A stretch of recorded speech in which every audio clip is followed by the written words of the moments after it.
Hi hello guys, welcome back to my YouTube channel Ashwini Dinesh 143 YouTube channel. So ಇಂದಿನ ವಿಡಿಯೋದಲ್ಲಿ ನಾನು ಗ್ರಹಣದ ಸಮಯ ಹಾಗೂ ಯಾವ ದಿನ ಗ್ರಹಣ ನಡೆಯುತ್ತೆ ಅನ್ನೋದ್ರ ಬಗ್ಗೆ ತಿಳಿಸ್ಕೊಟ್ಟಿದ್ದೆ. ಸೊ ಇವತ್ತಿನ ವಿಡಿಯೋದಲ್ಲಿ ಪ್ರೆಗ್ನೆಂಟ್ ಮೆನ್ಸ್ ಹೇಗೆ ಇರಬೇಕು ಅನ್ನೋದ್ರ ಬಗ್ಗೆ ತಿಳ್ಕೊಳ್ಳೋಣ. ಗ್ರಹಣ ಇರೋದು 3ನೇ ತಾರೀಕು ಮಾರ್ಚ್ ಮಧ್ಯಾಹ್ನ 3:20ರಿಂದ ಸ್ಟಾರ್ಟ್ ಆಗುತ್ತೆ. 6:47ಕ್ಕೆ ಇದು ಎಂಡ್ ಆಗುತ್ತೆ. ಸೊ ಅವತ್ತೇ ಹುಣ್ಣಿಮೆನೂ ಕೂಡ ಇದೆ. ಸೊ ಚಂದ್ರಗ್ರಹಣ ಇರೋದ್ರಿಂದ ಇದನ್ನ ರಕ್ತ ಚಂದ್ರಗ್ರಹಣ ಅಂತಲೂ ಕೂಡ ಹೇಳ್ತಾರೆ. ಸೊ ಚಂದ್ರಗ್ರಹಣ ಆಗಿರೋದ್ರಿಂದ ಅಷ್ಟಾಗಿ ತಲೆ ಕೆಡಿಸ್ಕೊಳ್ಳೋ ಅವಶ್ಯಕತೆ ಇಲ್ಲ ಅಂತ ಹೇಳ್ತಾರೆ, ಸೂರ್ಯಗ್ರಹಣದ ಥರ. ಬಟ್ ಚಂದ್ರಗ್ರಹಣನೇ ಆಗಿರಲಿ ಸೂರ್ಯಗ್ರಹಣನೇ ಆಗಿರಲಿ ಅದರ ಎಫೆಕ್ಟ್ ಇದ್ದೇ ಇರುತ್ತೆ. ಕೆಲವೊಂದು ಸಲ ಚಂದ್ರಗ್ರಹಣ ಮಧ್ಯಾಹ್ನದ ಟೈಮಲ್ಲೇ ಬರುತ್ತೆ. ಸೊ ಈ ಟೈಮಲ್ಲಿ ಪ್ರೆಗ್ನೆಂಟ್ ಇರೋರು ಹೊರಗಡೆ ಹೋಗಬಾರ್ದು, ಹೊಟ್ಟೆ ಮೇಲೆ ಗ್ರಹಣದ ಬಿಸಿಲು ಬೀಳಬಾರ್ದು ಅಂತ ಹೇಳ್ತಾರೆ. ಸೊ ಸ್ವಲ್ಪ ಕೇರ್ಫುಲ್ಲಾಗಿರೋದು ಒಳ್ಳೆಯದು. ಏನಕ್ಕಂದರೆ ಗ್ರಹಣದಿಂದ ಯಾವುದೇ ರೀತಿಯಾದಂತಹ ಮಗುವಿಗೆ ಎಫೆಕ್ಟ್ ಆಗೋದಿಲ್ಲ ಅನ್ನೋದು ಸೈಂಟಿಫಿಕ್ಕಾಗಿ ಪ್ರೂವ್ ಆಗಿದೆ.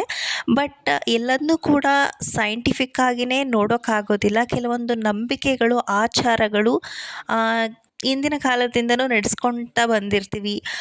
ಅಜ್ಜಿಯರು ಕೂಡ ಹೇಳ್ತಾ ಇರ್ತಾರೆ, ಗ್ರಹಣದ ಟೈಮಲ್ಲಿ ಹುಷಾರಾಗಿರಲಿಲ್ಲ ಅಂದರೆ ಮಗುಗೆ ತೊಂದರೆ ಆಗುತ್ತೆ, ಅದು ಅಂಗವೈಫಲ್ಯದಿಂದ ಹುಟ್ಟುವಂತಹ ಚಾನ್ಸಸ್ ಇರುತ್ತೆ ಅಂತ ಹೇಳ್ತಾ ಇರ್ತಾರೆ. ಸೊ ಅದಕ್ಕೋಸ್ಕರ ಎಲ್ಲದನ್ನೂ ಕೂಡ ಸೈಂಟಿಫಿಕ್ಕಾಗೇ ಯೋಚನೆ ಮಾಡೋದಕ್ಕಾಗೋದಿಲ್ಲ, ಸೈಂಟಿಫಿಕ್ಕಾಗಿ ನಂಬೋದಕ್ಕೂ ಕೂಡ ಆಗೋದಿಲ್ಲ.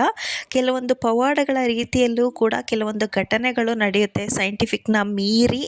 ಸೊ ಅದಕ್ಕೋಸ್ಕರ ಸುಮ್ಮನೆ ಮನಸ್ಸಲ್ಲಿ ಏನೋ ಒಂದು ಕಳವಳ ಇಟ್ಕೊಂಡು, ಭಯನ ಇಟ್ಕೊಂಡು ನೀವು ಏನು ತೊಂದರೆ ಆಗಲ್ಲ ಮಗುಗೆ ಅಂತ ಕೆಲಸ ಮಾಡೋದಕ್ಕಿಂತ ಗ್ರಹಣ ಮುಗಿಯೋವರೆಗೂ ಒಂದು ಸ್ವಲ್ಪ ಹುಷಾರಾಗಿರೋದು ತುಂಬಾ ಒಳ್ಳೆಯದು.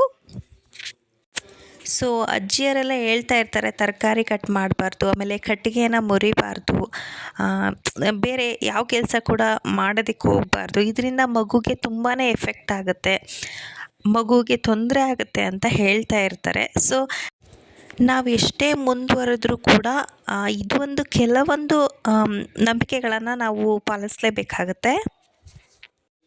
ಅಕಸ್ಮಾತಾಗಿ ಮಗು ಏನಾದ್ರೂ ಆ ಥರ ವೈಫಲ್ಯದಿಂದ ಹುಟ್ಟಿತು ಅಂತ ಹೇಳಿದ್ರೆ ಗ್ರಹಣದ ಟೈಮಲ್ಲಿ ಹುಷಾರಾಗಿರದೇ ಇರೋದಕ್ಕೆ ಮಗುಗೆ ಈ ಥರ ತೊಂದರೆ ಆಗಿದೆ ಅಂತ ಕೂಡ ಹೇಳ್ತಾ ಇರ್ತಾರೆ. ಸೊ ಅದಕ್ಕೋಸ್ಕರ ಮನಸ್ಸಲ್ಲಿ ಆ ಭಯನ ಇಟ್ಕೊಂಡು ಮಗುಗೆ ಏನಾದರೂ ತೊಂದರೆ ಆಗುತ್ತಾ ಅಂತ ಯೋಚನೆ ಮಾಡ್ಕೊತ ಇರಲಿ ಬಿಡು, ಏನೂ ಆಗಲ್ಲ, ಸೈಂಟಿಫಿಕ್ಕಾಗಿ ಯೋಚನೆ ಮಾಡೋಣ ಅಂತ ಹೇಳಿ ನೀವೇನಾದರೂ ಕೆಲಸ ಮಾಡಿದ್ರೆ ಆ ಭಯ ಹಾಗೆ ಉಳ್ಕೊಂಬಿಡುತ್ತೆ.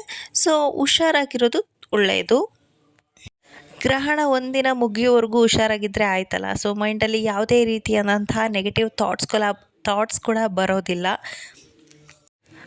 ಹೊರಗಡೆ ಹೋಗೋದನ್ನ ಅವಾಯ್ಡ್ ಮಾಡಿ, ಕೆಲಸ ಮಾಡೋದನ್ನ ಆದಷ್ಟು ಅವಾಯ್ಡ್ ಮಾಡಿ.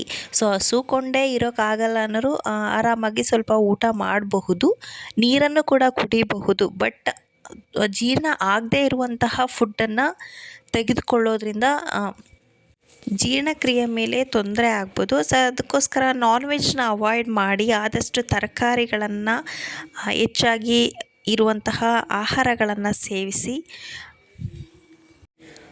ಆಮೇಲೆ ಮಲ್ಕೋಬೋದಾ ಅಂತ ಕೇಳಿದ್ರೆ ಆರಾಮಾಗಿ ರೆಸ್ಟ್ ಮಾಡಿ. ಏನಕ್ಕಂದರೆ ಗ್ರಹಣ ಒಂದೊಂದು ಟೈಮ್ ನೈಟ್ ಹೊತ್ತಲ್ಲಿರುತ್ತೆ. ಸೊ ಆ ಟೈಮಲ್ಲೆಲ್ಲ ಎದ್ದು ಕೂತ್ಕೊಳ್ಳೋದಕ್ಕೆ ಆಗೋದಿಲ್ವಲ್ಲ. ಕೆಲವೊಬ್ರು ಹೇಳ್ತಿರ್ತಾರೆ ಗ್ರಹಣ ಟೈಮಲ್ಲಿ ಕೂತ್ಕೊಂಡೇ ಇರಬೇಕು, ಮಲ್ಗೋದಕ್ಕೆ ಹೋಗಬಾರ್ದು, ಅದರಿಂದ ಕೂಡ ಮಗುಗೆ ಎಫೆಕ್ಟ್ ಆಗುತ್ತೆ ಅಂತ ಹೇಳ್ತಾ ಇರ್ತಾರೆ. ಸೊ ಅದನ್ನೆಲ್ಲ ಅಷ್ಟೊಂದಾಗಿ ಡೀಪಾಗಿ ನಂಬೋ ಅವಶ್ಯಕತೆ ಇಲ್ಲ ಅಂತ ಅನಿಸುತ್ತೆ. ಆರಾಮಾಗಿ ರೆಸ್ಟ್ ಮಾಡಿ, ಹಶ್ವು ತಡ್ಕೊಳಕ್ಕಾಗಿಲ್ಲ ಅಂದರೆ ಆರಾಮ್ಸೆ ಊಟ ಮಾಡ್ಬೋದು, ನೀರನ್ನು ಕುಡಿಬೋದು, ಆರಾಮ್ಸೆ ನೀವು ನಿದ್ದೆ ಕೂಡ ಮಾಡ್ಬೋದು. ಆಮೇಲೆ ಬರಿಗಣ್ಣಿಂದ ನೋಡ್ಬೋದಾ ಅಂತ ಕೇಳೋದಾದರೆ ಸೂರ್ಯಗ್ರಹಣನ ಬರಿಗಣ್ಣಿಂದ ನೋಡೋದು ಅಷ್ಟಾಗಿ ಒಳ್ಳೆಯದಲ್ಲ. ಬಟ್ ಇದು ಚಂದ್ರಗ್ರಹಣ ಆಗಿರೋದ್ರಿಂದ ನೋಡ್ಬೋದು, ಬಟ್ ಅವಾಯ್ಡ್ ಮಾಡೋದು ಒಳ್ಳೆಯದು. ಸೊ ನೋಡಿ, ಏನು ಸಾಧಿಸ್ಬೇಕಾಗಿಲ್ಲ ಅನ್ನೋ ಮೈಂಡ್ಸೆಟ್ ಕೂಡ ಇರುತ್ತೆ ಕೆಲವೊಬ್ಬರಿಗೆ. ಸೊ ಅದೇ ರೀತಿಯಾಗಿ ಪ್ರೆಗ್ನೆಂಟ್ ಇರೋರು ಸ್ವಲ್ಪ ನೋಡೋದನ್ನ ಅವಾಯ್ಡ್ ಮಾಡಿ, ಹೊರಗೆ ಹೋಗೋದನ್ನ ಅವಾಯ್ಡ್ ಮಾಡಿ, ಆದಷ್ಟು ಮನೆಯಲ್ಲೇ ಇರಿ, ಆರಾಮಾಗಿ ರೆಸ್ಟ್ ಮಾಡಿ. ಗ್ರಹಣ ಎಲ್ಲ ಮುಗಿದಾದ್ಮೇಲೆ ಒಂದು ಸಲ ಸ್ನಾನ ಮಾಡಿಕೊಂಡು ನೀವು ದೇವರಿಗೆ ನಮಸ್ಕಾರ ಮಾಡಿ ಊಟ ಮಾಡೋದು ಒಳ್ಳೆಯದು. ಓಕೆ ಗಾಯ್ಸ್, ಇವತ್ತಿನ ವಿಡಿಯೋ ಎಲ್ಲರಿಗೂ ಇಷ್ಟ ಆಗಿದೆ ಅಂತ ಅನ್ಕೋತಾ ಇವತ್ತಿನ ವಿಡಿಯೋನ ಮುಗಿಸ್ತಾ ಇದ್ದೀನಿ. ವಿಡಿಯೋ ಇಷ್ಟ ಆಗಿದ್ದರೆ ಒಂದು ಲೈಕ್ ಮಾಡಿ, ಕಮೆಂಟ್ ಮಾಡಿ, ಹಾಗೆಯೇ ನಿಮ್ಮ ಫ್ರೆಂಡ್ಸ್ ಆ್ಯಂಡ್ ಫ್ಯಾಮಿಲಿಗೆ ಶೇರ್ ಮಾಡಿ. ಹಾಗೆಯೇ ಇನ್ನೂ ಯಾರೆಲ್ಲ ನನ್ನ ಚಾನಲ್ ಸಬ್ಸ್ಕ್ರೈಬ್ ಆಗಿಲ್ವೋ ಪ್ಲೀಸ್ ಸಬ್ಸ್ಕ್ರೈಬ್ ಮಾಡ್ಕೊಳ್ಳಿ, ಹಾಗೆಯೇ ಸಪೋರ್ಟ್ ಮಾಡಿ guys. Okay friends, take care, bye ಬಾಯ್.